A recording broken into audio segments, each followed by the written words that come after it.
microfone que minha mãe vai ver. Você tá muito mal, tá bom. Tá aí você aprende na igreja, meu filho?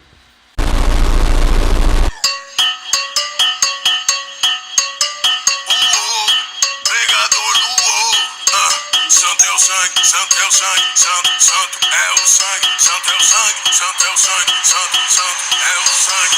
Obrigado, Senhor, eu tô obrigado, obrigado. O meu povo é intocável, obrigado. Tá bom já? Senhor, eu tô obrigado.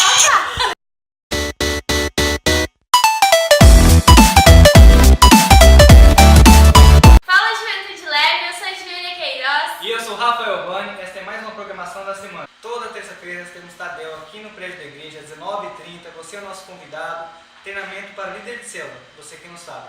Falando em célula, toda quarta-feira tem a nossa célula, quarta, quinta e sábado. Procure a mais próximo da sua casa.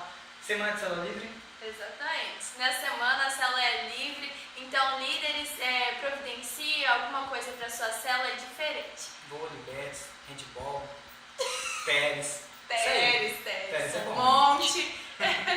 E no sábado nós temos nosso culto de jovem, que começa às 19h30. Você que é jovem e tem até 120 anos está mais do que convidado. Aos domingos temos dois cultos aqui na igreja. Um que acontece às 17 horas e outro às 19h15. Venha comparecer, a mensagem poderosa. Você é nosso convidado, tenho certeza que Deus vai falar com você. Estão abertas as inscrições da conferência do MDA Jovem, que vai acontecer nos dias 2 a 4 de setembro. Faça sua inscrição, o site está aqui embaixo, a gente parcela em até 5 vezes. Os nossos preletores são a pastora Daiane, da Igreja Amiva, lá de Curitiba.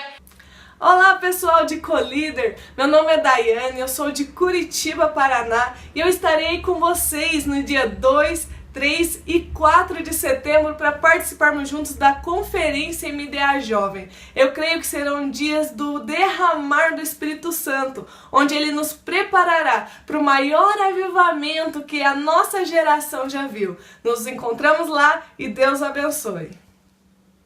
E o pastor Lucas Donha, da PIB de Araçatuba.